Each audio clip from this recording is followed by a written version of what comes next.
Wonderful, wonderful. My name is Kate Cumbo, and I work with the Satyarthi movement for global compassion, and that's why you're all here today. So welcome. This is a movement that has taken momentum about 2 years ago, started out, and now we are here in this room to really see if we can globalize compassion. The time is now. It's needed more than anything, and it's going to take all of us dedicating ourselves to compassion and to the principles of compassion for this to work and for us to turn this world around right now. Okay, so that's what we're here for. I want to go ahead and thank everybody who came. We have our speakers up here along this front row. You'll get to hear from them today. And we just want to thank you for coming out in the rain. And I want to introduce Asmita Satyarthi. She is the daughter of Kailash Satyarthi. She has been part of this movement and his work since she was born. And so she didn't have a choice. All of us chose to be here.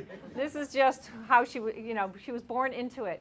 At age 10, she delivered a speech in the Canadian government, and afterwards, just given hell to the adults in the room, somebody walked up and donated $50,000 to her, and she gave it to her father to start Bal Ashram, which is an orphanage in India where they save children out of slavery. So if they can't go home, they go there. She went on to get a business degree and to carve her own path as CEO of a corporation. And during COVID, she decided that she and her dad were housebound together with her mother, and they decided that instead of saving each starfish off the beach, each child out of child labor, we need to go find the source. And it's a lack of compassion in this world. And so without further ado, I would like, we're going to watch a video, and then Asmita is going to share her passion and her wisdom with us.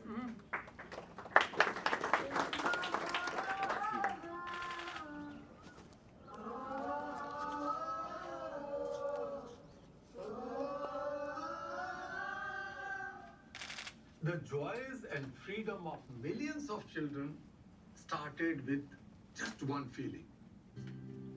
What if the child slave Sabo was my daughter? Sabo, who was about to be sold to a brother.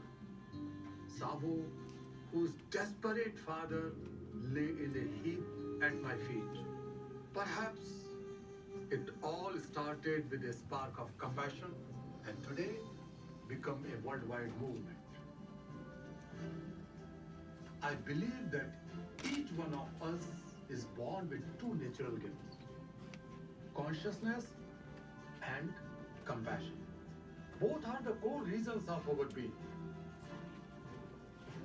When we feel the suffering of others as our own suffering, with a strong drive to take action,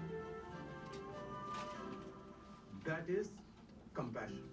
God is not so meager that He has blessed us with only a little of compassion, which we have confined to our families and friends. We need to go beyond that. All that is required is to enlarge our circle of compassion. A touch of compassion is what makes each of us a problem solver, an innovator who is ready to accept all challenges and solve them.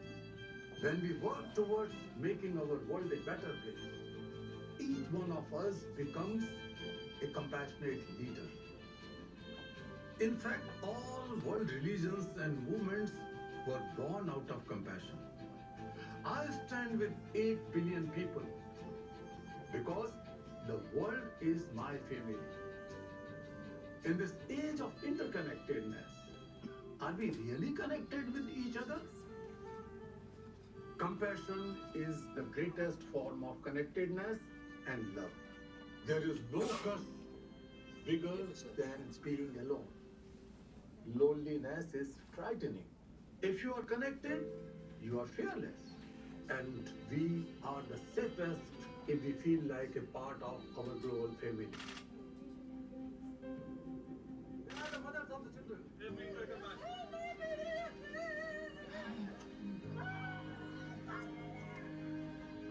I am not a teacher or a preacher of compassion.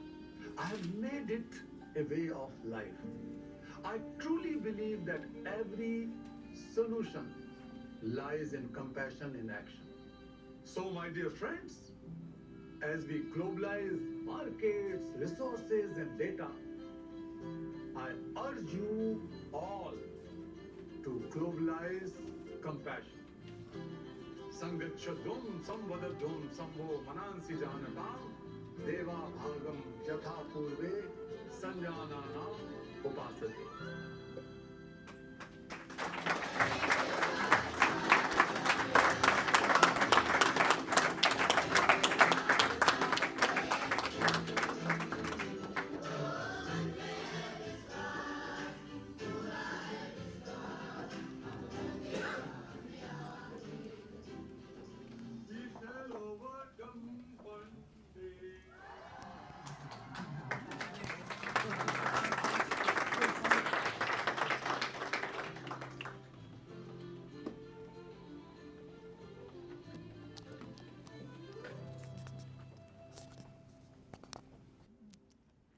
Good morning, everyone.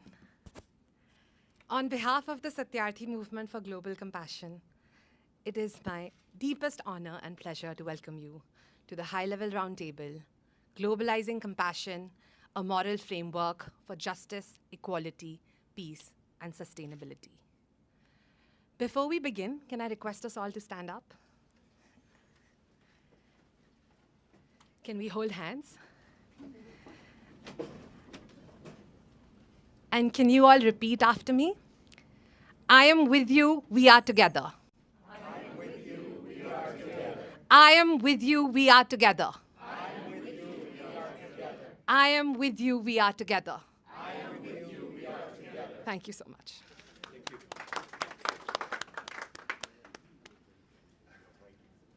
Your Excellency President Khachaturian, Your Excellency President Chinchilla, Tawakkul, Kerry, Secretary General Martin Chungong, MR, Ambassador Isabel, Lisa Christine, Carlos, Ricky, Brian, and all of our esteemed guests.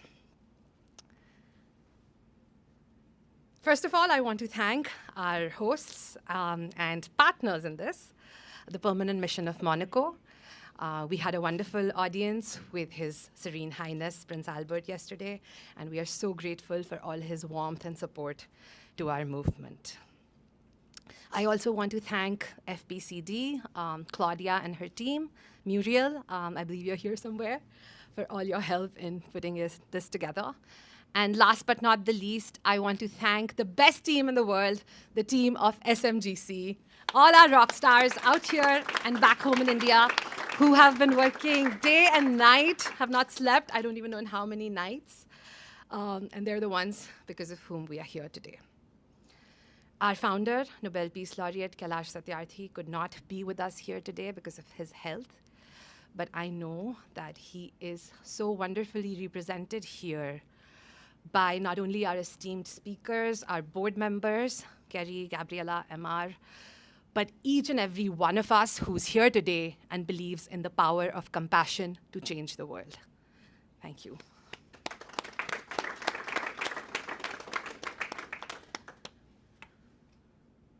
The world is burning. We have never been as rich, as powerful, as technologically advanced as we are today. Yet, wars, climate crises, complex injustices of all kinds are worsening. The numbers look horrendous. Only a fraction of the SDGs are actually going to be achieved, and 18% of them are actually regressed. 460 million children are living in conflict-affected areas. We have failed the children of the world. We were supposed to eradicate child labor by 2025. And guess what? Close to 140 million children are still living in slavery. Over 670 million people are experiencing hunger. And this is because of so many structural and systemic injustices. Conflicts. I myself traveled to the Ukraine border a couple of years ago. We've been to the Syrian refugee camps together. And we've seen the horrifying state of affairs and what happens and what wars and conflicts do to children. And the irony of the situation is that when we talk about the climate crisis, all the countries of the African continent, all of them, have a smaller carbon footprint than a tiny little island called the United Kingdom. That is the irony of the situation. And why is it like this? We are facing a crisis of morality. We have created systems and structures that favor power and profit, and not people and planet. The gap between the problem solvers, the people in positions of power, the decision makers, and those who are the worst affected is ever widening as we speak. The choice in front of us is very simple. Either we sit still and watch the world burn, or we actually do something about it. I know that all of you present in the room today are here because you know that things aren't working. You believe that we need a new approach to life, to leadership, to how we connect with each other, how we listen to each other, how we can actually remember to coexist on this planet. I know that all of you believe that we need not just knowledge and resources, and not just good intentions, but we actually need action. We need urgency. We need moral courage. We need conviction, because the solutions are all there, right? All we need to do is sit down, decide that we want to take collective action. Why? Because the world burning is our problem. That starving child in Gaza is our problem.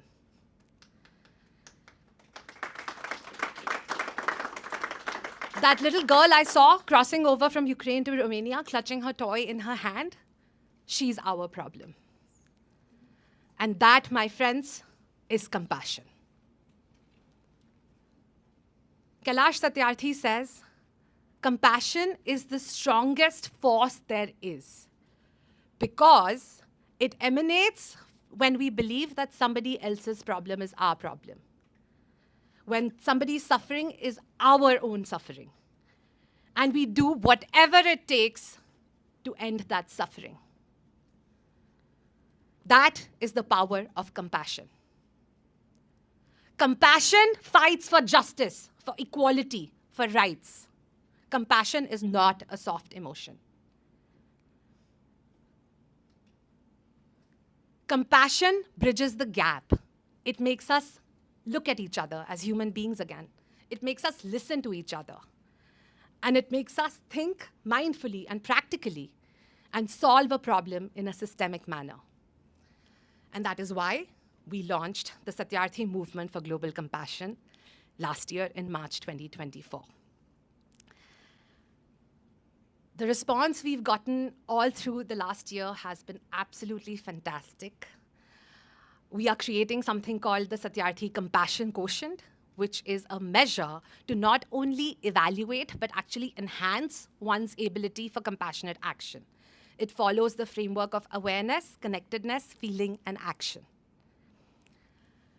We have launched several education programs. We are so excited to tell you that we launched the first ever college course on compassionate leadership with Her Royal Highness Princess Sonam of Bhutan just last month.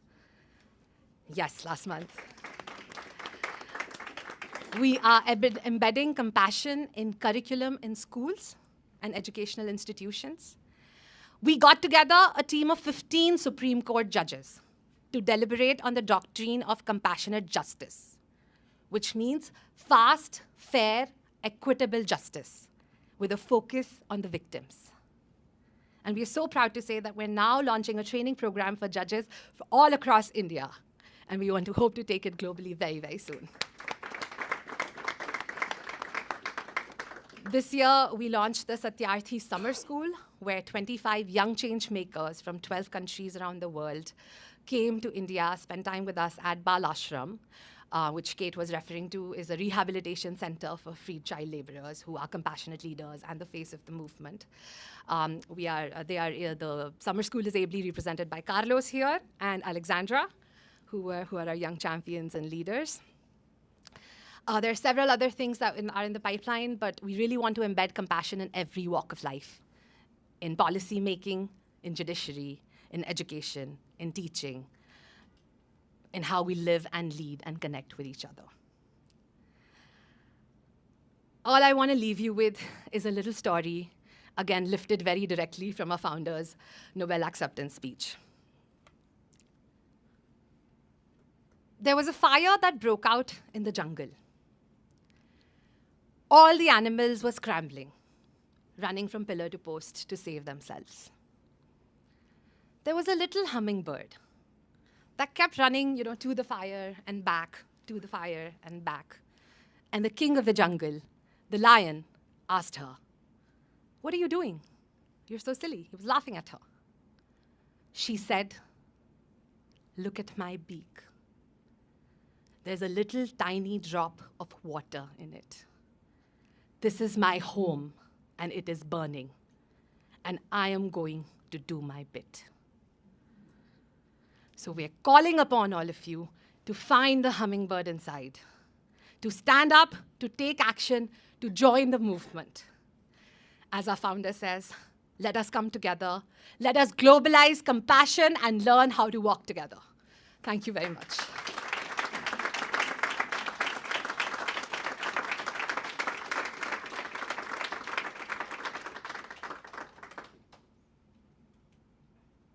I don't need notes to introduce Lisa Christine, but then there's so much about her that we're going to officially begin with our first panel, and I want to call upon stage my friend and dear sister, Lisa Christine, who is a world-renowned humanitarian photographer and founder of the Human Thread Foundation. For over 4 decades, Lisa has traveled to more than 150 countries, creating compassionate portraits that illuminate human dignity, modern slavery, and indigenous wisdom. Her work has been exhibited at the Vatican, the United Nations, Tate Modern, World Economic Forum, and her books include Bound to Freedom, with a forward by Pope Francis. Lisa partners with global leaders, including Hewlett-Packard and the Global Commission on Modern Slavery, to confront human trafficking and inspire systemic change. Also, her other claim to fame is that she's the mother of our young leader, who was with us, Kian, who was part of the very first cohort of the leadership program we launched in Bal Ashram. So here's to Lisa. Thank you, everyone.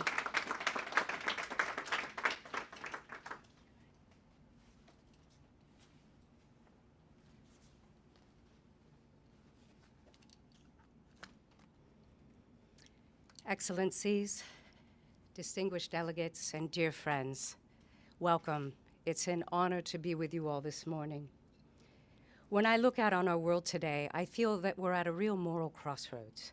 It seems that, sadly, wherever we look, we can find violence and injustice and erosion of democracy and even the disintegration of our natural world, this amazing planet that sustains us. These crises aren't just a threat to our future, but to the very fabric of our shared humanity. And yet I have to tell you, as a humanitarian photographer who gets around a lot, I have witnessed hope.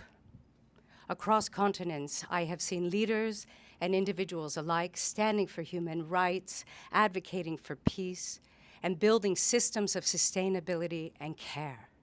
And it's their courage that reminds us that change is possible, that we're not powerless, and that indeed we can all stand to meet this very important movement. Compassion, it's not just a soft notion. It's a bold and powerful force, one that has the ability to really shape leadership and governance and systematic change. Through it, we can embed justice and equality and peace and sustainability into the very heart of decision-making. As we gather here at the 80th United Nations General Assembly, we are all called upon to renew our commitments to one another. And that is with the help of our dear beloved friend and Nobel Laureate Kailash Satyarthi. Today we embark on a new moral agenda, but this one based on that beautiful word, compassion.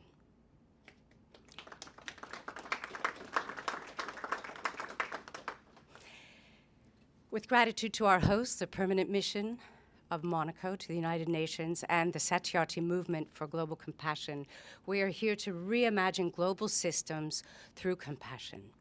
And in our panel together, we will be dealing with this question: how can we move compassion from an aspiration to a driving principle amongst politics, economies, and social systems? With that, I want to take a moment to introduce our amazing panelists before we sit down, and I believe that we'll be watching a video before we sit down, too. Yes, that's Okay.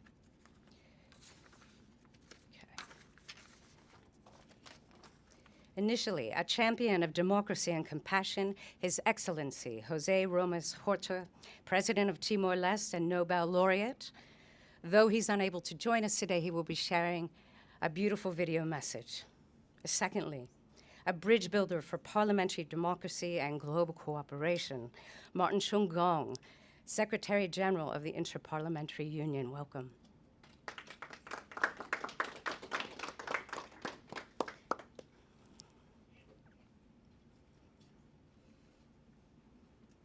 A trailblazer for human rights and justice, our friend Carrie Kennedy, President of the Robert F. Kennedy Center for Human Rights. Welcome. An architect of global social justice and ethics and public policy, Gabriela Ramos, Assistant Director General for Social and Human Sciences at UNESCO, currently on leave. And lastly, a powerful voice of youth leadership and compassionate action, Carlos Jose Alcazar, Regional Coordinator for North America and the Satyarthi Youth Network.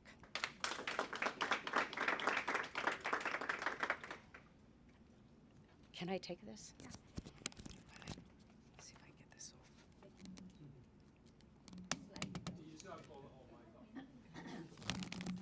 off. Okay, thank you. Thank you.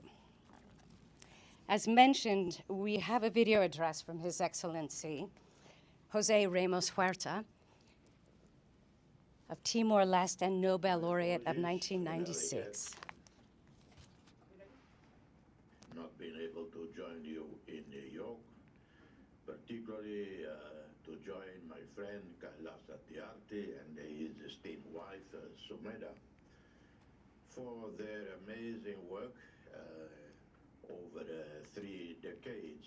Talking about compassion, this is what is most lacking at the moment around the world on the part of ruling political elites, not so much on the part of common people, people in the streets, people in the private sector, people in academia, students, as we can see from the millions of people demonstrating around the world in protest against the genocide going on in Gaza and the West Bank, and the aggression launched by Israel against so many neighboring countries, Iran, Syria, Lebanon, Yemen, and now against Qatar, a country that has spared no effort in trying to find a solution for the hostages taken by Hamas. So there is a stark contrast between the elites in Europe, particularly in the Western world, but also in the developing South. We are not doing better in terms of standing for the Palestinian people. So we cannot talk about compassion and then ignore the tragedies in Gaza. It really caused in me profound disillusionment in regards to the whole global leadership. But it is not only obviously Gaza and the West Bank. It is a tragedy continue to unfold in Sudan, according to the United Nations and others, the worst humanitarian crisis ever in the world today. And in South Sudan, in Congo, and then we see the weakening of the United Nations system. We see the cutting of billions of dollars in assistance to the United Nations for its core operation, but also for the specific missions and for UN and other institutions work in the field to assist countries in fulfilling the MDGs, the SDGs, that are all lagging very much behind. So from here, from Timor-Leste, we are doing well, we are peaceful, our economy is growing. I hope to get some light, some guidance, some inspiration from you gathering in New York for us to continue this joint effort to make the world a better world and to create better institutions out of the ashes of today's conflict. Thank you and God bless you all.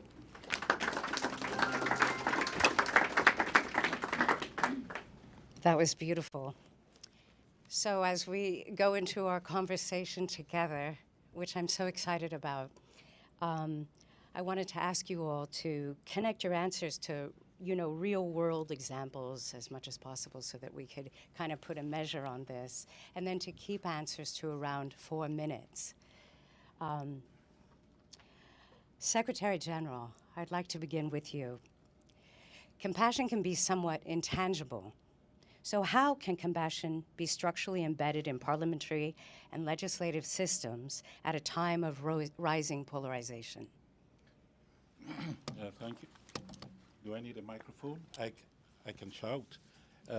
Thank you very much for this opportunity, and thank you to the Satyarthi Movement for Global Compassion for inviting me here. My office had prepared a formal statement for me to make at this event, but listening to different speakers and in my walk over to this venue, I decided that I was going to speak from the heart, because that's where compassion is, the heart. Mm-hmm. And so I have set aside my speech, and I just want to talk to you. And I think the advantage is that you can stop me anytime, because whereas with a speech, I have to go to the end of my speech. And so please convey to your dad my heartfelt feelings. We have worked together over the years. And as I speak, I remember our trip to Abuja a couple of years ago when I had arranged for us to go and speak to the ECOWAS Parliament on what we need to do to abolish child labor in West Africa. And at that time, he and I we talked about compassion. It struck a bell in me, and I said, yes, let's go for this. Because what we are watching today, what we are experiencing today, and the previous speakers have said that, and Mita, you've said it, and President Horta has just also said it, the international system seems to be broken. It is not seen to be delivering. And it is not seen to be delivering because it is not meeting the expectations of the people. We seem to have lost the word P, capital P, from our scheme of things. That is the people. We tend to come here in New York, make speeches, talk about our states, our institutions, how well we are, but it seems that we forget that behind these systems are human beings whose needs and aspirations need to be taken into account. And so coming to your question, I think that one important thing that I believe is crucial for compassionate leadership, is inclusion. And in the parliamentary world, I think that inclusion means that, yes, different segments of society need to be involved in parliamentary processes. One, but also the outcomes need to be inclusive. You're not going to legislate, you're not going to provide budgets for a segment of society. It is for all of society, especially those that are in marginalized and vulnerable situations, such as children, such as the people living with disabilities. So one thing is for Parliament to be able to articulate the interests of all of societies. The second thing is dialogue. Parliament is all about dialogue. And out of dialogue comes legitimate decision making, which is something we need to promote. We have to have women at the table, young people, and I'm glad that on this panel I can see women, I can see young people. Yes, yes. Thank you so much. Yes. So yes, that dialogue is very important, especially in the parliamentary system. Then we also look at the traditional functions of parliament: lawmaking, budget allocations, representation, and oversight in general. And there again, I think that it is important for parliaments to articulate the vision of compassion by looking at some of those things that are undermining the social fabric of society. For instance, corruption. If you look at what corruption is doing to our societies, it's taking away resources from the state, from major stakeholders, into private pockets, to the detriment of those who are most vulnerable in situations. So we think that Parliament should be more robust in fighting corruption, upholding the foundational principles of human rights across the board, not just choosing here and there, but making sure that those human rights are seen from the political lens, from the economic, social, and other lenses from it. This is something that is important. And as an organization that is the global convener of parliaments, I want to offer that parliamentary cooperation at the international level is important. Parliaments need to be talking to each other. They need to be exchanging experiences. They need to be capacitating one another on those issues that are crucial to the interests of humanity and the people. And that is why I have, in the past several years, been very robust in promoting our concept of parliamentary diplomacy, which is not meant to replace traditional forms of diplomacy, but to be a complement to the traditional forms of diplomacy. And I'm glad that the president of Armenia is here, because he knows that his country has lent strong support. He has, and Prime Minister of Armenia have lent strong support to our initiative to bring the parliaments of Armenia and Azerbaijan together to accompany the peace process between these two countries. Take the peace that is brokered at the state-to-state level to the grassroots and make sure that the people reap the benefits of peace. This is something that we continue to do, bringing the speakers of these two parliaments together, looking at relations between the two Koreas, because at the end of the day, parliaments represent the people. Let me just conclude before you cut me off. I want to say that from this point of view, I think that compassionate leadership is one that resonates very well with the Interparliamentary Union as an organization of institutions that have to represent and legitimately articulate the interests of all of society. And when I talk about all of society, it's not an abstract notion. I am talking of human beings like you and I here. We need to make sure that compassionate leadership addresses the needs of all of society. And that is why when you look at our logo, the strapline is for democracy for everyone. Democracy cannot be just for you, cannot just be for you or me, the elite, as President Horta said. It has to be for everyone. And we therefore say that the Sustainable Development Goals is, I think, a very legitimate framework, because it aspires to leaving no one behind. Thank you very much.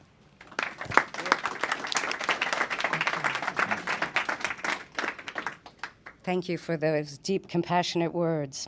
Now that we've talked about parliamentary systems, how about the justice system? Carrie, what does a justice system rooted in dignity, healing, and compassion look like, and how can we bring it closer to a reality? I'd just like to start by introducing a few people. So my daughter, Cara Kennedy Cuomo, is here, and Cara used to teach at Bell Ashram. So happy she's here today. And Savia Jabani is here, who works with us at RFK Human Rights. and Angelita Bayans. Angelita, can you, here she is. And Angelita is our lead litigator. She has 45 cases at any given time against governments that are abusing rights, and she's never lost a case. And she's really incredible. And I feel like, is this even working? Is it good? Okay, hold it up. Does it work? Is this good? Okay, you want it? Are we for it or against it? Okay, for. Okay, great. So, what should systems of justice do? The Prosecutor General in Ukraine came up with this revolutionary idea, which is that all the criminal justice systems in the world, think about what they do. Their effort is to capture the perpetrator and throw them in jail, right? That's what they do. But where does that leave the victim? Sidelined and often abused and often re-traumatized through that process. So his idea is to completely transfer the criminal legal system. So yes, you're holding the perpetrators accountable. That is necessary. But the main point of it is to rehabilitate the victims. And that's a center of compassion, and it's a revolutionary way to think about law. I want to share a story with you from my childhood, which is when I was 8 years old in 1968. On April 4th, Martin Luther King was killed. And at that time, my father was running for president of the United States, Robert Kennedy. And he had a huge rally that night in the largest black neighborhood in Indianapolis. And so he was told by the mayor of Indianapolis, the white mayor, you can't go. It's too dangerous. All the cities in the country are on fire. And my father said, no, I'm going to go. And it was organized by Congressman John Lewis, who some of you may know. And he went and he talked to this crowd, this very angry, very hurt crowd, and said that your leader has been killed and killed by a white man. And he gave this spontaneous 2-minute speech, which you can watch on YouTube, and I suggest you do. And he said, what we need in the United States is not division. What we need in the United States is not hatred. What we need in the United States is not lawlessness, but love and peace and compassion towards those who still suffer in our country. Now try and imagine a serious candidate for president standing up and saying, love and peace and compassion. That's what the United States should stand for, and that's what I'll do if I'm elected president of the United States. But that's what he said. Then, thank you. Yes, it was great. And okay, the next day, he canceled all of his campaign stops except for one, because that night, 115 cities across our country went up in flames. And then the white city fathers across our country said, now we owe nothing to the black community because they've set our cities on fire. And he went to the heart of the white power structure in Cleveland, the Cleveland City Club, and he talked, and I think it was the first talk ever, about systemic racism. And he said there is something more devastating than the shot in the night. And that is telling a child to go to a school with no books. And it's telling a man to get a job that doesn't pay him enough to pay the rent and pay for food. And it's telling somebody who's sick, you can't get health care. And that's systemic racism. And that's what compassion is about. And I'll just finish with this one last part of that story, is that then he came home to Virginia, which is where we live, right outside Washington, D.C. And he came downstairs, and I was watching TV with all of my siblings and my mother, and Washington was on fire, it was burning. And there were just all these riots, and we were sitting there watching TV. And he came down, he was in a t-shirt and shorts, and watched for a few minutes because he was going to play football with us. Then he walked back upstairs, and he put on a suit, and he walked out the front door. And 15 minutes later, we were still there watching TV. And then he was there in the middle of the flames, trying to stop, trying to bring peace, trying to stop the riot. So, as Metta said, compassion is not passive. It is active. And you have to be willing, as you said, our country is in flames. Our world is in flames. You got to be willing to run into the fire and take a stand. And I think that that's what this movement is all about. We need to take a stand. Thank you. Can I just take a minute? Yeah. That means so much, Kerry. Thank you. I just want to take a minute to also honor Kerry's mother, Ethel Kennedy. She's been such an influence and inspiration. I remember when I was 13, I met her, and we were in the middle of the global march where, my father actually made 7 million people around the world march together for the issue of children. And she actually took me aside, and she said, I want to see you marching on.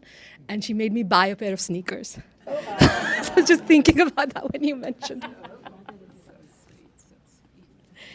I love that personal story.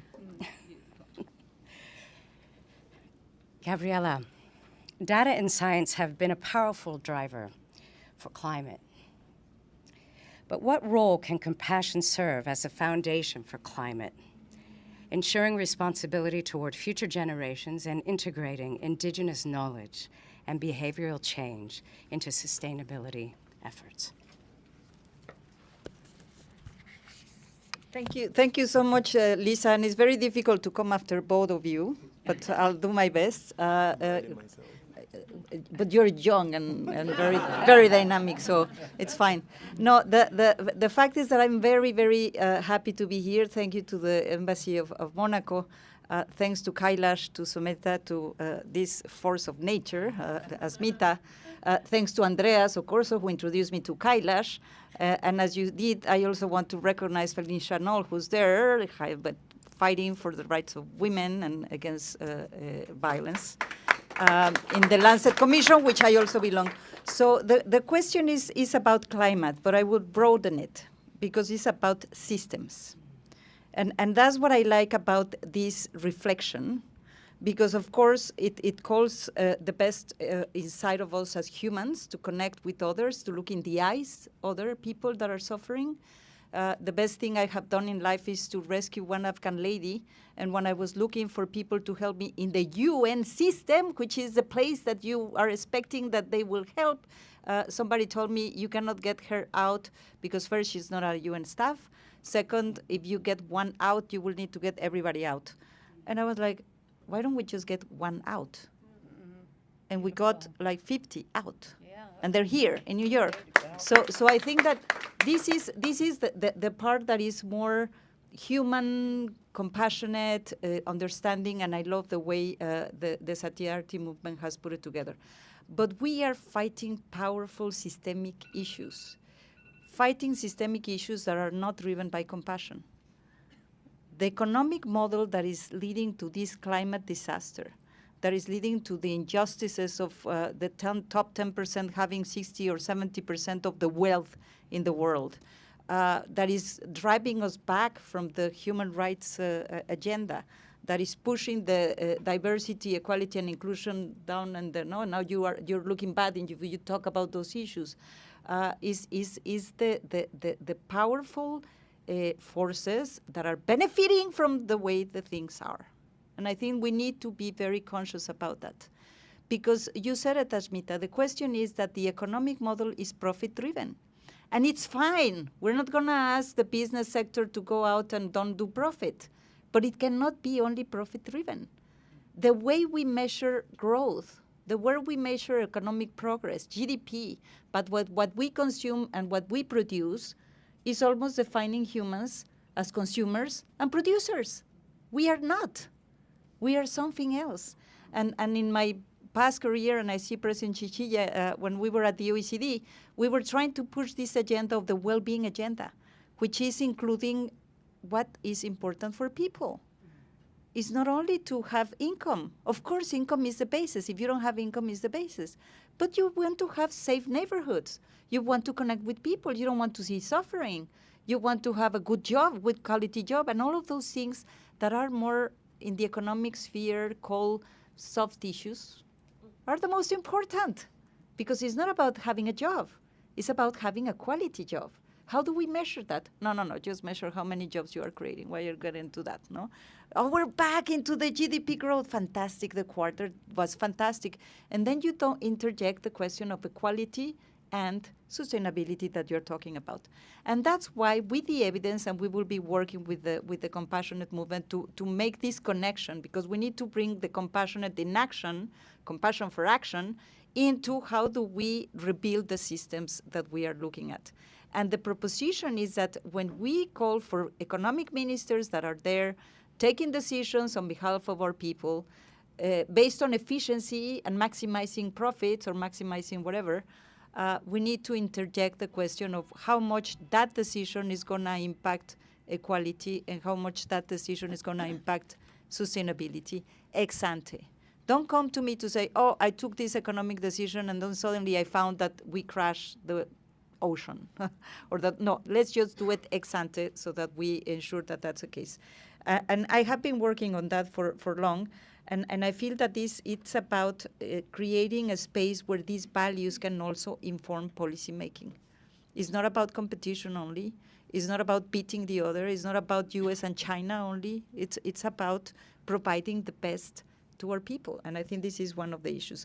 The other part that is very worrisome, and I think that I have been working on that, you mentioned it, the question of emerging technologies is everywhere, artificial intelligence. And the discussions in the digital day here in the UN was how do we ensure that these powerful tools that we have now that are so impressive in terms of the kind of analytical work that they can do for us, hopefully, that they do not take us somewhere with the mass disinformation, with the discrimination that is just being reproduced in the algorithmic concepts and all of these things. And we found that at UNESCO we launched the ethical framework for AI, which is nothing less and nothing more than ensuring that these technologies will not wash away our rights, our freedom of speech, or freedom of not being discriminated, or freedom of thought, data privacy, all of these things. And then I was talking to Asmita, and I'm like, that's compassionate leadership. So that's compassion. So I think we really need to find a way to call the world that the value judgments that we make informed only by profit, maximizing competition, beating the other, efficiency, et cetera, give room to this core set of values that is not going to only make us feel much better and live in peace, but will lead us to sustainable solutions. And this is my bit. I'm ready to do that. Finally, let me just say that I was in UNESCO. We're also in charge of a program that we call Changing Mentalities. That's the way it goes. I'm sorry, but that's the way it goes. The whole point here, and it's again to the compassion movement, changing mindsets, is we live in a world that rewards violence, that rewards competition, that rewards somebody's looking bad at me, hit him in the face, and then you speak. No, that's how we say it in French. You hit and then you talk. No, I don't think that men wins with that. I don't think that women wins with that. But at the end is the framework in which our societies believe, and we don't do it because we want our children to be violent. We do it because we don't want them to be weak. in a society that rewards very strong people that defend themselves. So I feel it's very important that we transform men and women mentalities. Thank you.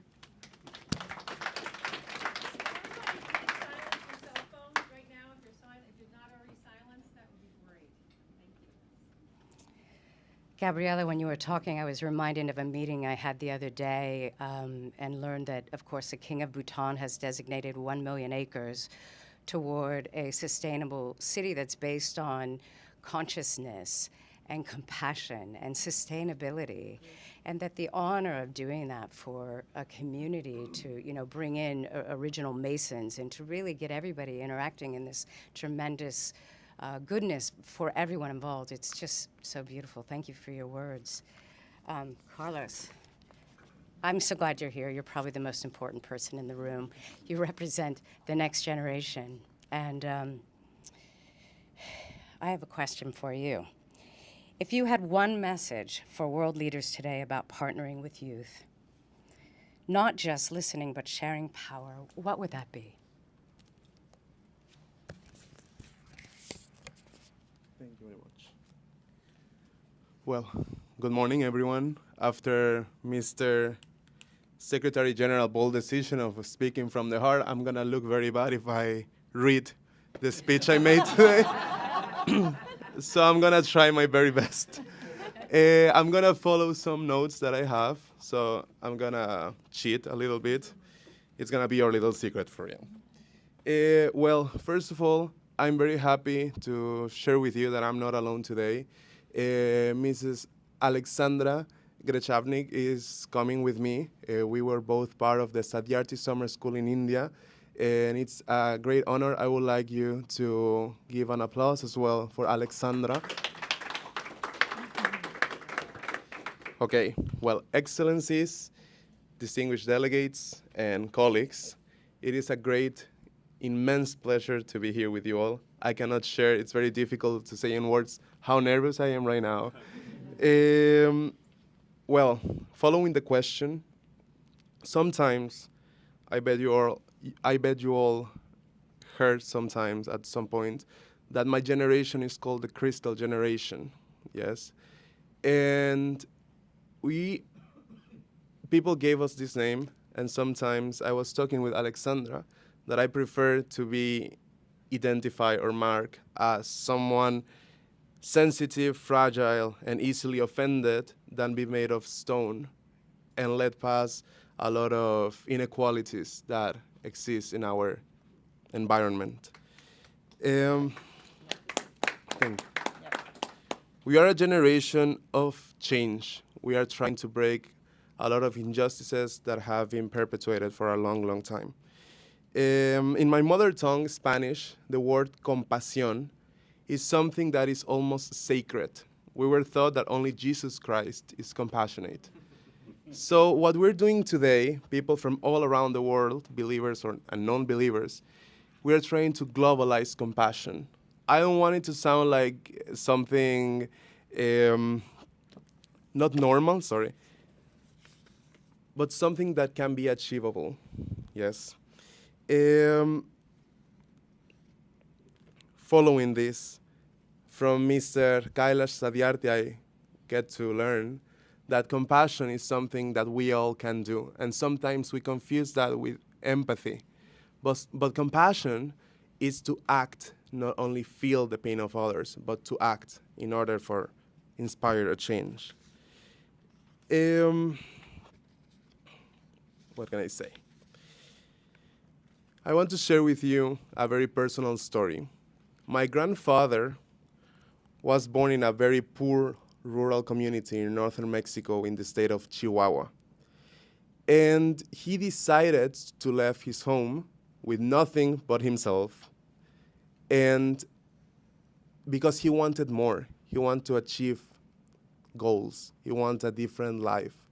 So he took the risk, abandoned his house, and started working as a painter, started working in whatever thing he could.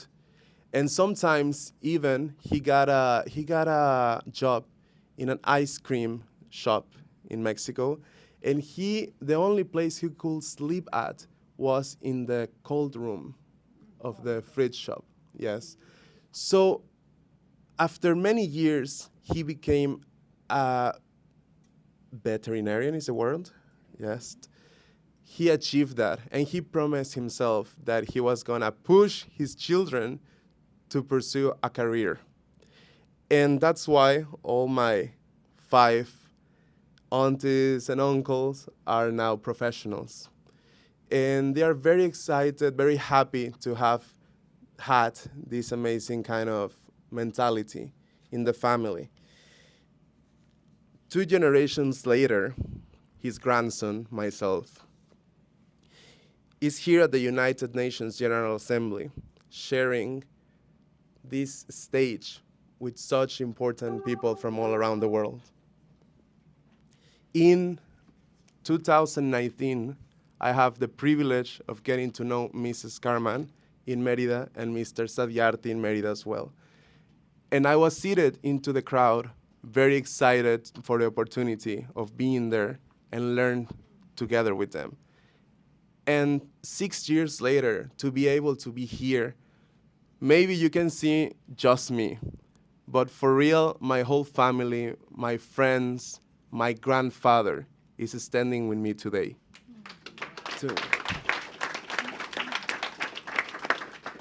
So I would love to focus compassionate action in education, compassion in education. Here in this room are some of the most influential people on the planet. So I would love to invite you all to really get every children, I know it sounds difficult, and I know it's difficult, to give children from around the world the opportunity to study.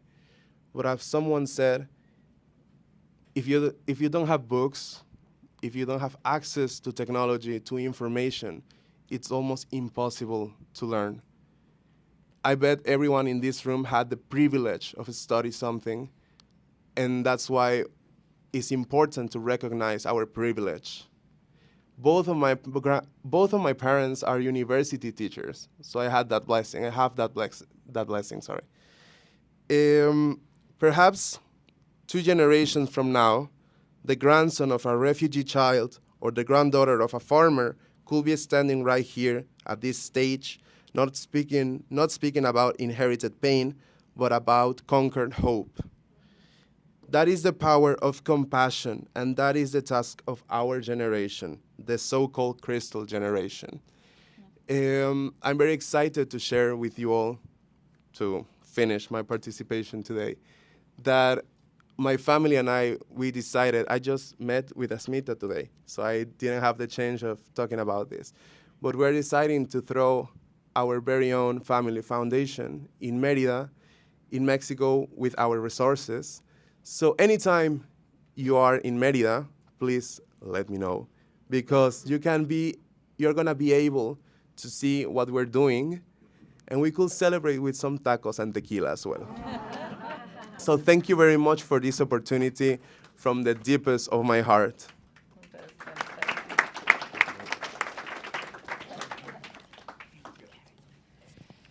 You know, as I hear all of your words of wisdom, I'm reminded of what I see around the world with my lens, and that's that dignity is universal, but that it really needs to be nurtured, to grow and to be vibrant. I want to thank all of you for being here today. It's just a pleasure and honor. Thank you so much, panelists.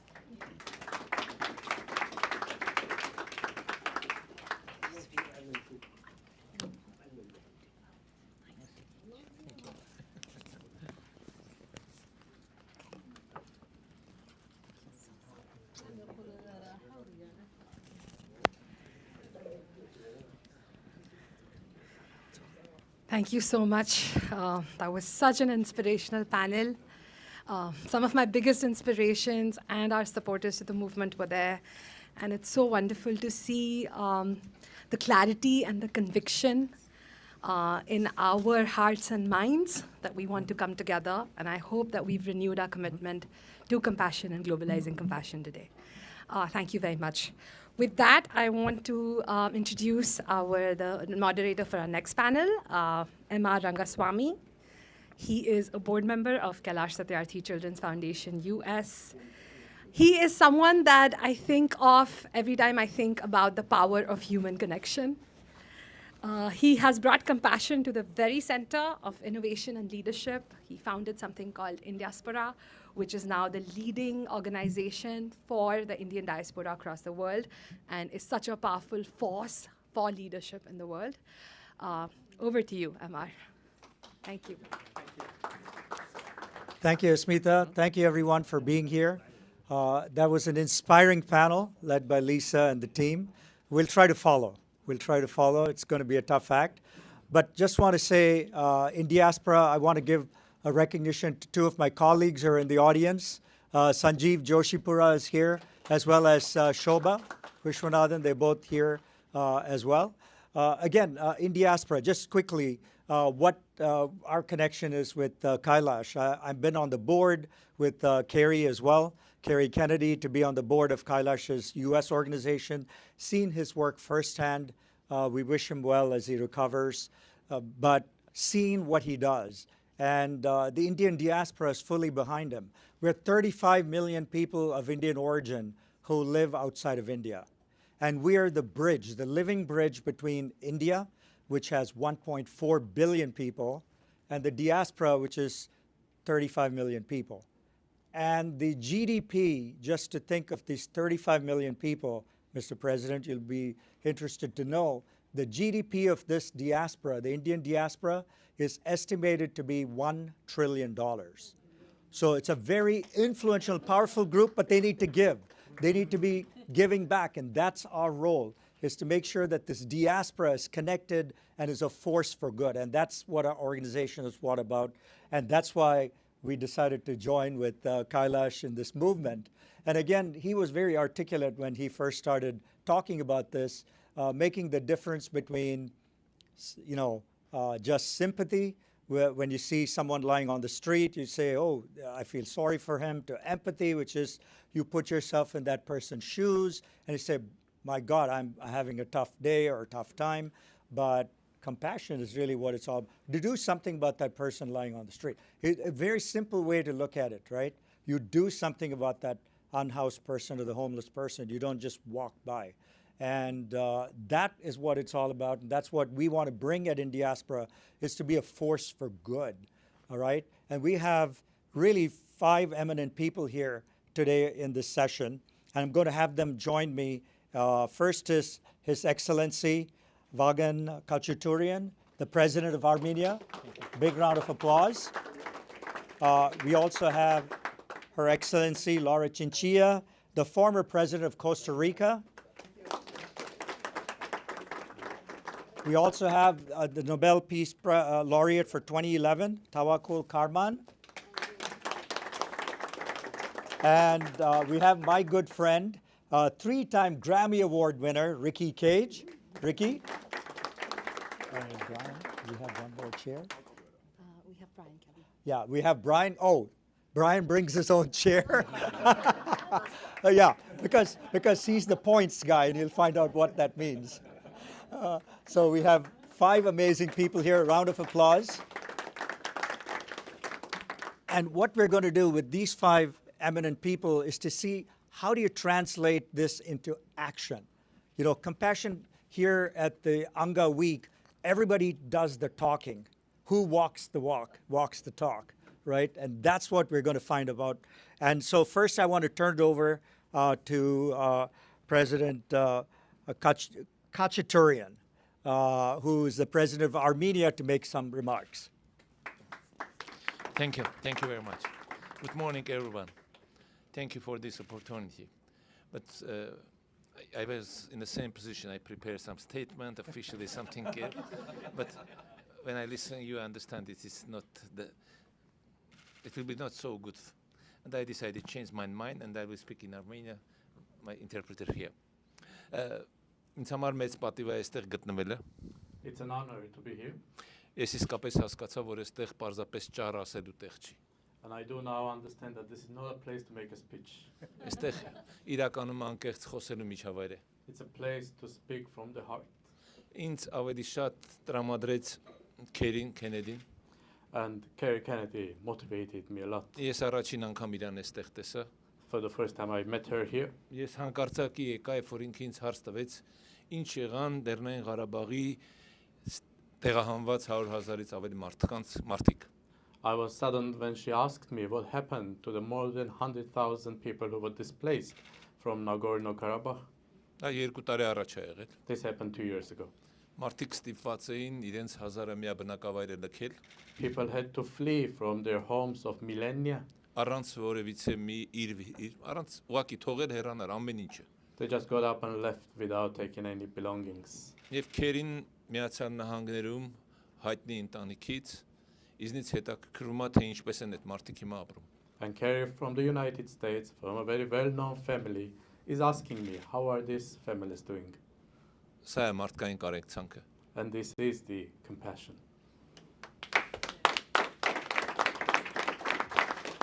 Մենք բոլորս սրա կարիք ունենք։ Therefore we all need it. Մենք հայերս միշտ երկար ժամանակ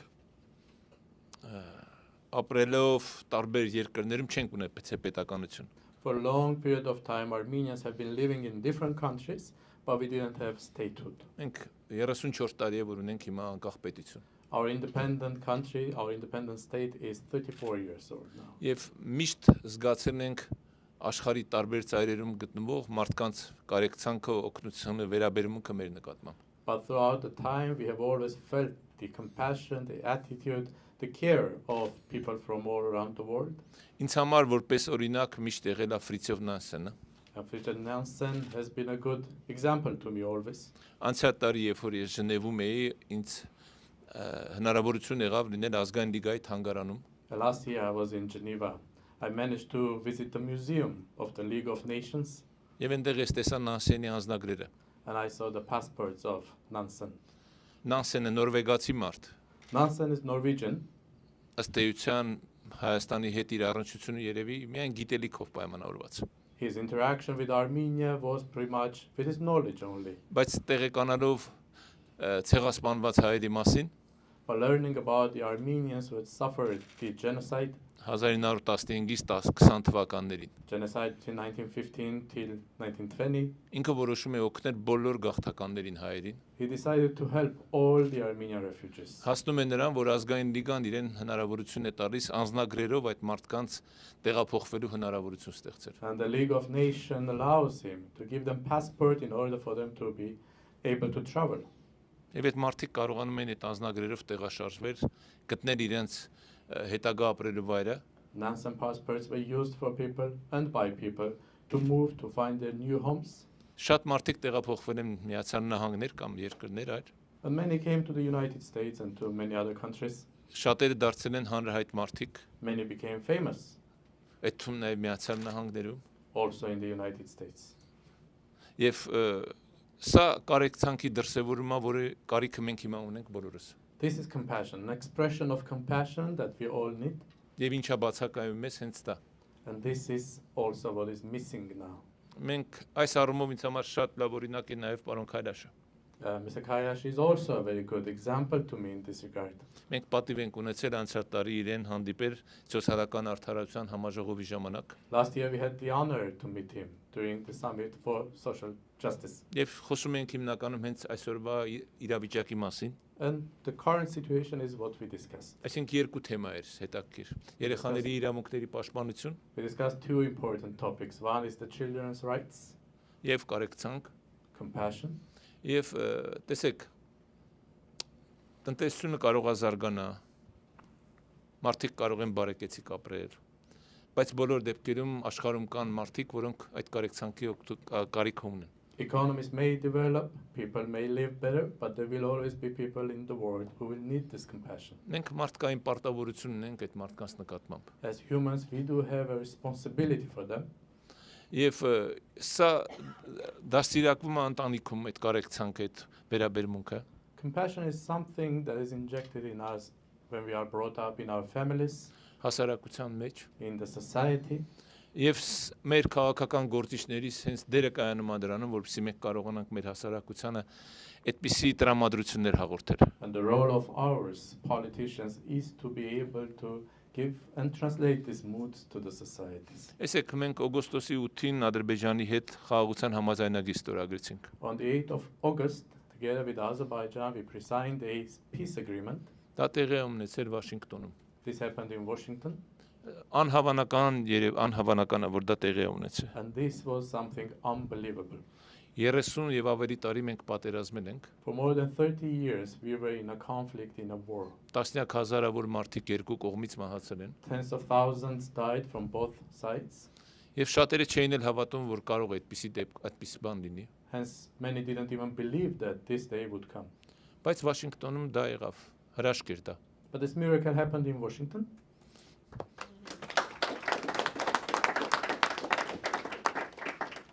Այսօրվա ամերիկյան ադմինիստրացիայի եւ անձամբ Ամերիկայի նախագահ Թրամփի աջակցությամբ եւ օգնությամբ։ It happened with the support and with the help of the current US administration and personally President Trump.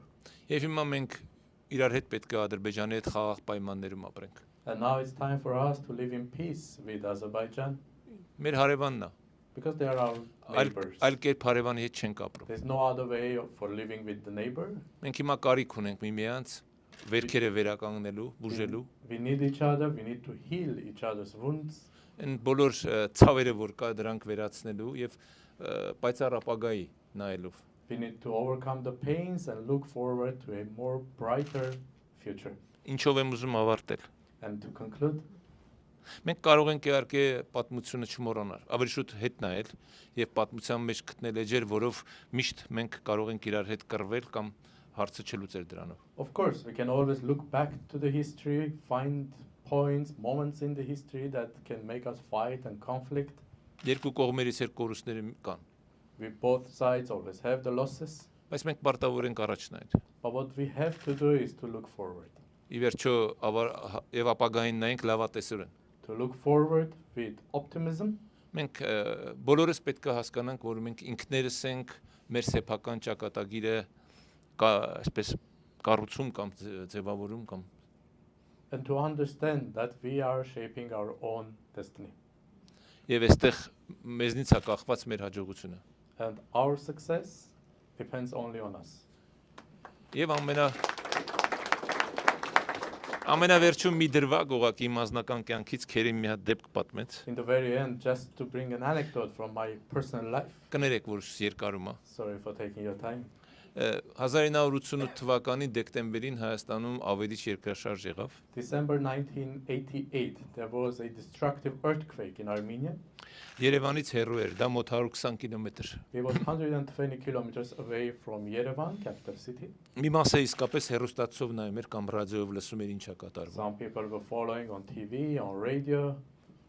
Ես որոշեցի, որ անելիքս այնտեղ է, պետքա գնամ։ But I decided that I have to go. I have work to be done there. Բայց երբ որ դուրս եկա փողոց ուղակի զարմացա։ But when I went to the street, I was surprised. Իմ նման հազարավոր մարդիկ ուզում էին մեքենայով հասնել այդտեղ։ There were thousands of people like me who wanted by their cars to reach the site of the earthquake. Ես կուզեմ, որ սա ոչ թե միայն արտակարգ իրավիճակներում դրսևորվի մեր կարեկցանքը։ But these actions of compassion I would like to see not only in times of disasters, Արի մեր առօրյա կյանքում, but every day. որտեվ մեր առօրյա կյանքում աշխարհում դուք սկիզբը տենց սկսեցիք, չէ՞, մենք միասին ենք ձեռքերը բռնած։ Մենք շատ մարդիկ կարիք ունեն մեր կարեկցանքի, մեր օգնության։ Because globally, every day, people need our help, our compassion. And that's exactly how you started, when we took hands and said that we are together. Եվ շնորհակալ եմ այս հնարավորության համար, շնորհակալություն նաև ձեզ, որ համբերատար լսեցիք ինձ։ Thank you for this opportunity and also thank you for your patience. Thank you, Mr. President, for throwing away your prepared remarks.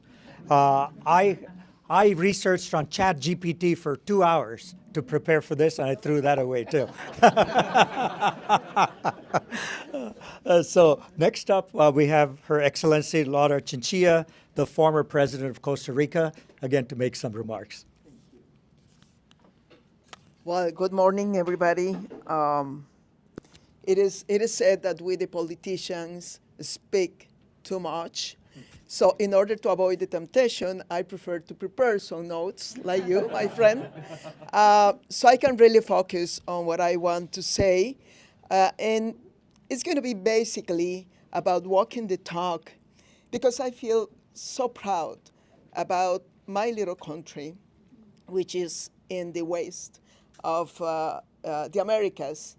And so I intend, in a certain way, to present a country which really tried very hard to design a development model based on compassion.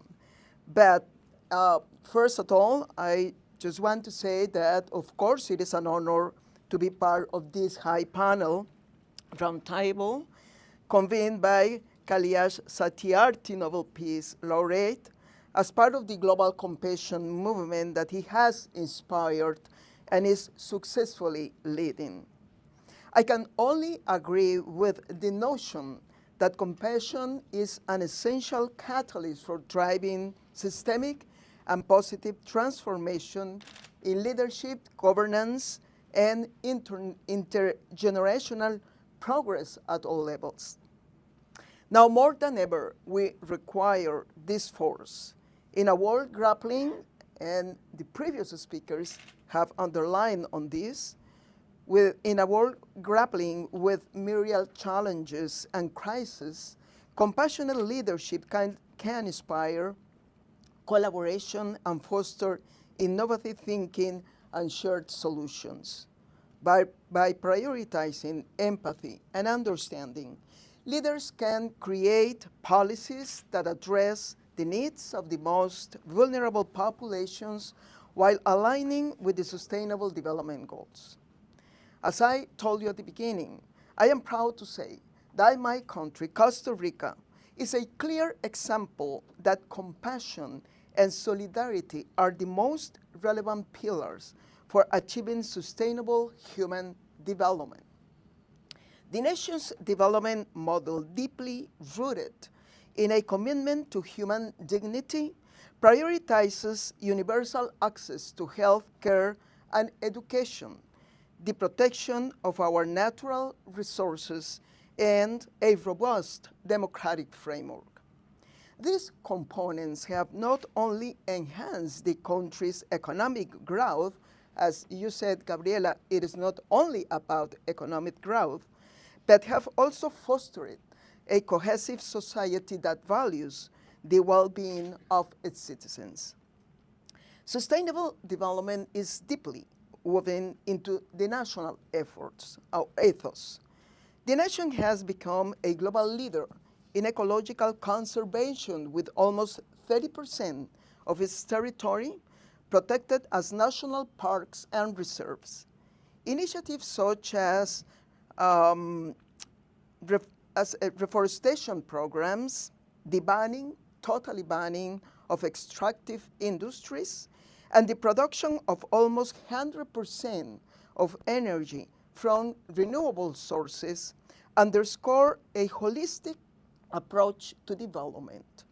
This commitment to sustainability ensures that economic growth does not come at the expense of future generations, fostering a sense of shared responsibility among citizens.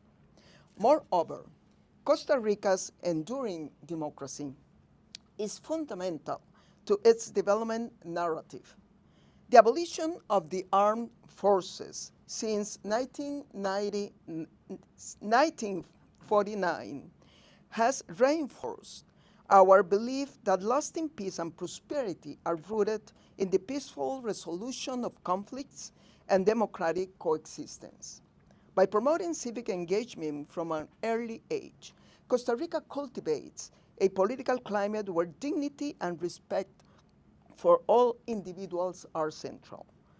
One of our most cherished traditions is allowing children to participate in national elections, where they often vote with remarkable enthusiasm. While their vote do not determine presidential outcomes, this practice instills a democratic spirit in them from a young age. By the way, when I was elected president, I won for most votes with the children than within the adults. That was really wonderful.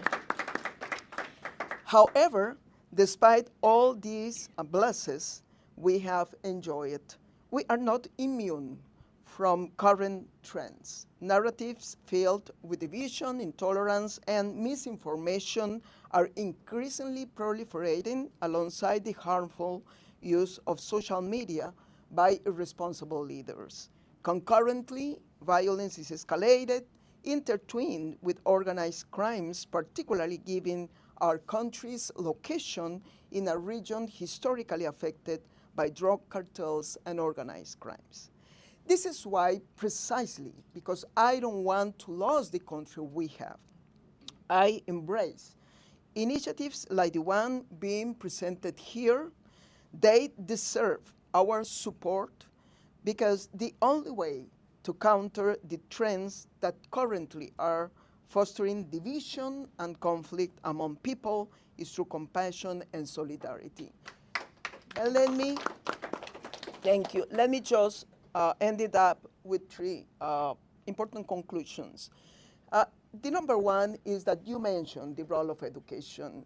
And when I go back and I try to explain why we are starting to see a deterioration in our development model, is because in certain way we abandon some of the efforts in terms of education. If we want to truly plant the seeds of compassion and solidarity in human beings, we need to continue investing in education. Secondly, what is happening now is something very huge for us as individuals to face it. So coalition is going to be an important word along with compassion, because only together we will be able to face that kind of challenges. And finally, we need to do something very fast in order, of course, there are many middle and long-term kind of efforts, but in the short term, our main challenge is to confront the current narrative that is being used by some leaders who doesn't believe in compassion. So I will just wanted to highlight that. And thank you very much, and sorry for the abuse, although I had it written.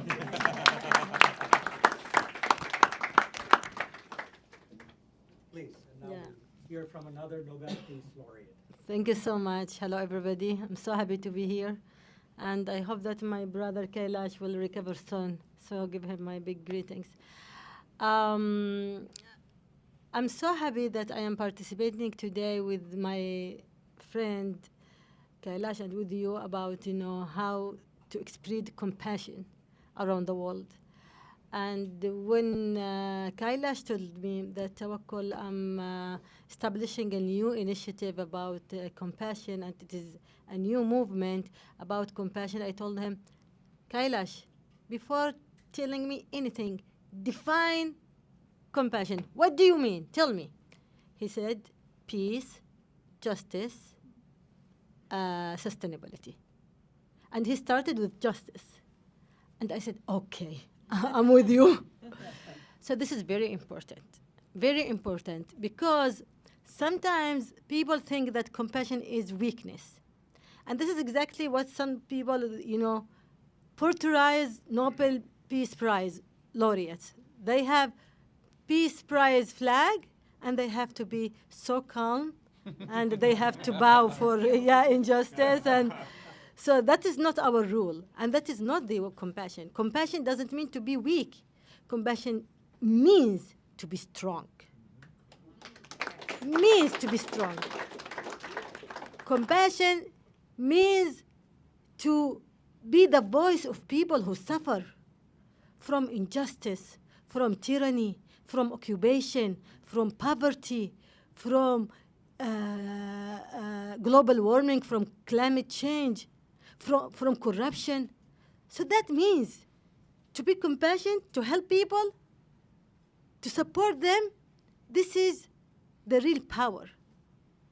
This is the most important thing that should gather all the people around the world. So now, when we see hundreds, thousands, millions, it's not so hard, 2 million of Palestinian people in Gaza suffered from Israeli military action and facing genocide, daily genocide. And there is no real work, activities to stop this genocide. What is compassion? What is human being in general, not just compassion? What is the humanity, human conscience? Same thing in Sudan. Same thing in Ukraine. Same thing in my country, Yemen, who suffered from war and militia coup.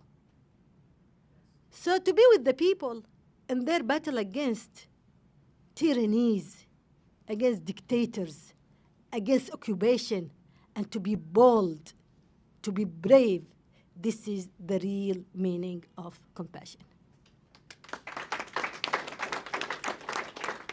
To raise your voice for justice and to call for that these war criminals should face justice, should be tried in the International Criminal Court.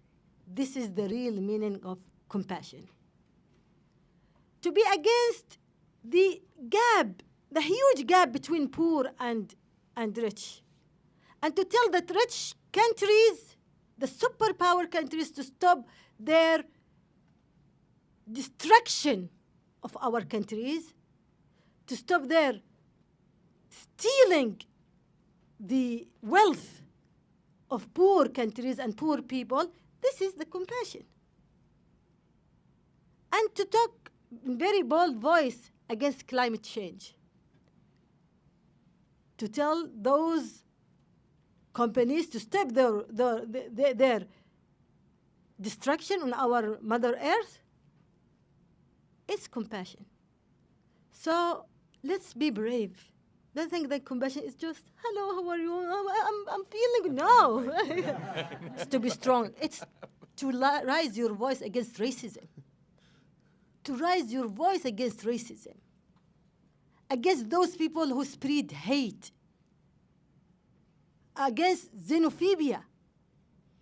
This is compassion. And this is the same thing that I said in Vatican 2 weeks ago. We had a very big meeting about human fraternity, and be human. I told them the same. How can we be human?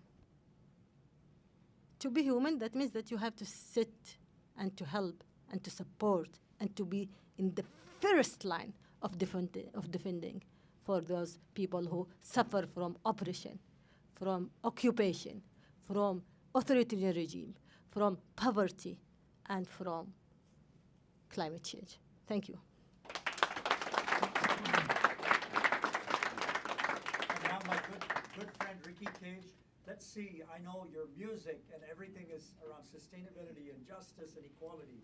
So please make some remarks on that. Namaste, everyone. Namaste, everyone. Namaste. Thank you so much. It's a huge honor for me to be over here. I have not made any notes. I've been a very bad student in school. I've never used to do my homework. And today is a good day where you're rewarded for not doing your homework. But anyway, firstly, I'd like to pay my respects to the living legend, Kailash Satyarthi, who I consider to be like an older brother to me, and wish him a speedy recovery. And of course, in my opinion, one of the greatest human beings living today. I think a big round of applause for him. Now, I'm going to ramble on for these 4 minutes, and I'm going to ensure that it is within 4 minutes. What I'm going to speak about is the role of music in all of this, since I'm a musician, and that's all that I know how to do. I'm a musician, I'm an environmentalist, 2 pillars that have pretty much dictated my whole life and every single life decision that I've ever made. And for the last few years, I decided that I made a very strong decision that every single piece of music that I make is going to be about the environment or positive social impact. So in my own small, tiny capacity, trying to make this world a better place through my music. But it wasn't always that way. I started off my career when I was 18 years old, many, many years ago. And I started off my career doing commercials for television and radio. So I did a whole lot of commercials, and in a span of about 13 years of doing that, I did more than 3,500 commercials for pretty much every brand that you can imagine on television and radio, and in every part of the world, I was making music for them. And then it sort of struck me after doing this for 13 years that these big brands have understood the power of music. They've understood the power of music so much so that they're ready to spend a few $1,000s on me to create a piece of music for them to sell something, because they're always trying to sell something. And not only that, they're ready to spend a few $1 million to actually air that music on television and radio to sell their product. So that is when I realized that they understood that music is a very powerful language, not just for communicating a message, but for retaining that message deep in the consciousness of a listener. Like, for example, every nation, everywhere in the world, has got a national anthem. And when you listen to the national anthem, it immediately evokes a sense of pride for your country. It evokes a sense of responsibility, and across political lines and across political ideologies, everybody come together. And that is the power of music. And there are so many such examples when it comes to the power of music. So that is when I decided that every piece of music that comes off my fingers, comes off my head, or comes out of my studio is going to be about the things that I feel strongly about. Now, with all the problems that we face on our planet, and we face so many problems, we face environmental problems, we face social problems. I believe that the biggest threat to us as a species is the constant thought that we have that somebody else will make a difference, We're always waiting for governments, for intergovernmental bodies, for leaders, for politicians, corporations to make a difference, when the truth is that the only way we can bring about meaningful change is if we change our own behaviors. And the only way to do that is through compassion. Now, Kailash Satyarthi and me have had numerous conversations on compassion. In fact, we made a whole album, a whole musical album, which is now released on compassion. It's called Gandhi Mantras of Compassion. So his idea of compassion, because I told him, how do you define compassion in just 2 or 3 words? And he said, it's selfless problem solving.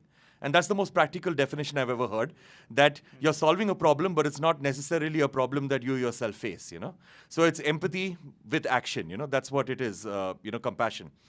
So, as I said, with all the problems that we face, we have to understand that, we constantly talk about changing the world, but we very rarely talk about changing ourselves. And that's not because we are bad people or we're evil people. It's simply because we believe that we are very insignificant, If I'm compassionate, what difference will it make in the larger scheme of things? But it does make a massive difference, and that's all that is needed. As Gandhi said, we need to be the change that we want to see in this world, and that's what this album is all about. Now, and how do we encourage everybody around us to be more compassionate? How do we encourage everybody around us to understand that the small, tiny, incremental changes that they can make within their own lives actually matter? Now, we can make 1,000 speeches like I'm doing right now, and probably it would not change behaviors, not change mindsets. We can showcase a whole lot of scientific data and analytics, which is extremely important, but it will not serve the purpose of actually changing mindsets and bringing in compassion. What is needed is for artists, and I'm talking about all art, but since I'm a musician, I'm going to speak specifically about music because I'm biased. But nevertheless, what is needed is for musicians to take these complex ideas, thoughts, scientific data, analytics, and to simplify it through the emotional language of music, so that we are hitting the hearts and souls of people. We are hitting people on an emotional level through storytelling and music.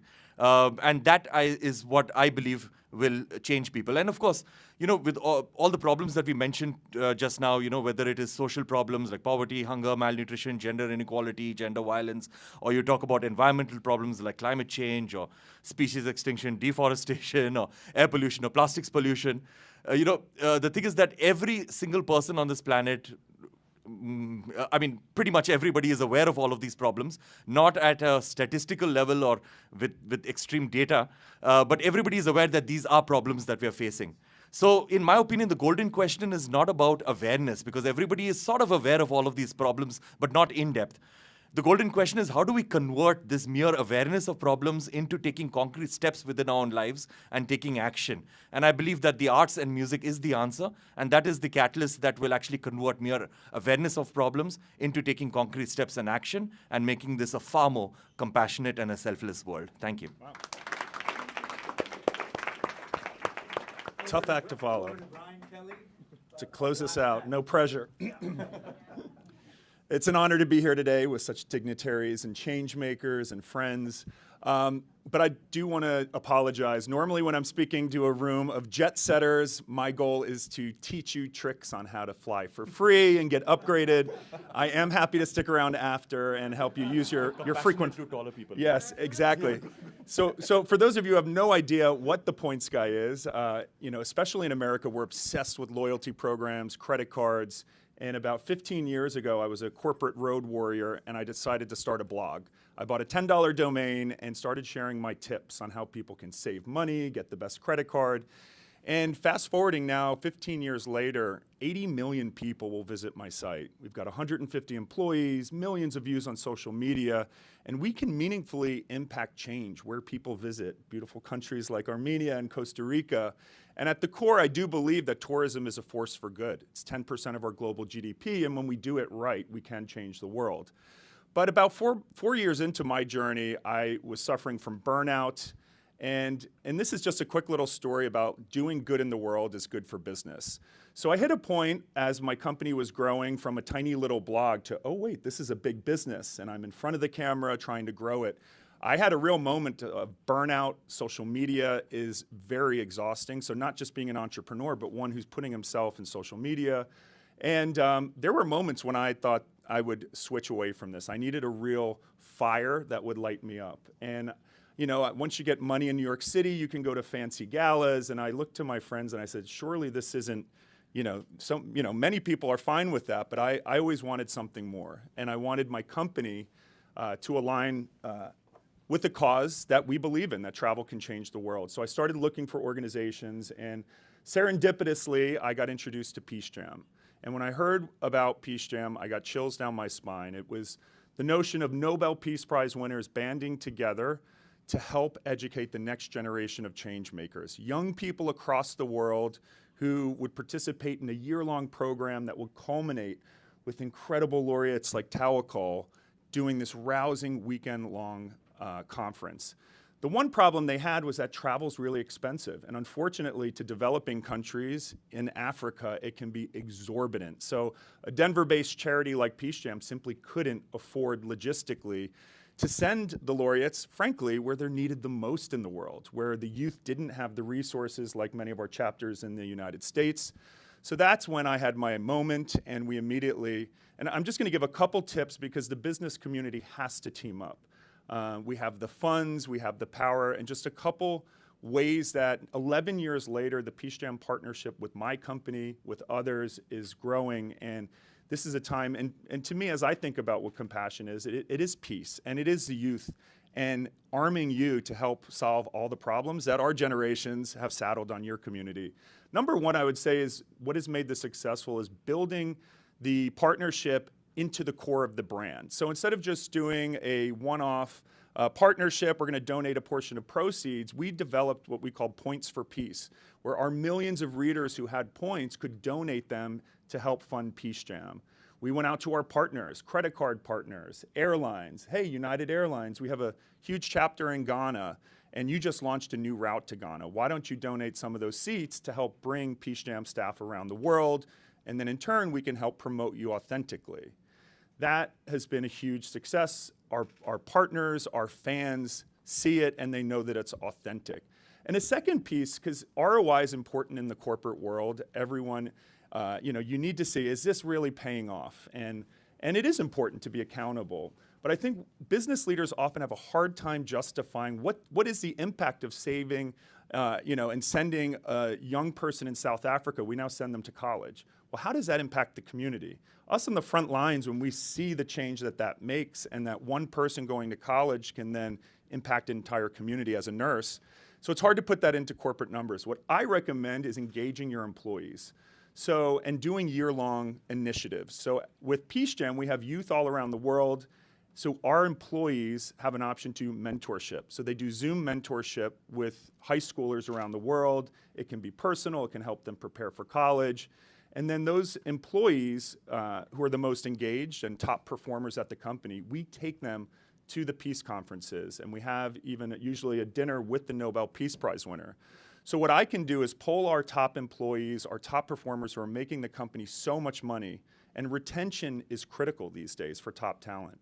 This has become the #1 way that I can say to the corporate overlords that now own my business that this is good for business. So yes, we're doing good in the world and we're doing what we should, but hey, keeping the top employees, because I can poll my employees after every trip and get real metrics that matter. And finally, I'll just say that it does take leadership. You know, in negotiations for me to stay on as CEO, I said I want a percentage of profits to put towards, because I don't want to every year, if a new person in power doesn't understand what we're doing, if you want me, here's what's going to come along with me, which is including these efforts in Peace Jam, because we need to give multi-year long commitments. And I'll just have to, you know, at the end, everything is controversial these days. It's sad that even when I say the word peace, people immediately think, what side are you on? Or, you know, and so I think, you know, we need to take out the, you know, compassion is not controversial. And I think compassion is needed now more than ever, especially in the corporate world. So thank you all for having me today. And safe travels. So I really want to thank the panel. And in closing, I want to say, like I said, we represent the 35 million Indian diaspora, and our commitment is to make this not a community, not just a force for good, but a compassionate community. I really also want to I'll hold you to that. Yes. And Asmita is a tremendous leader of this movement.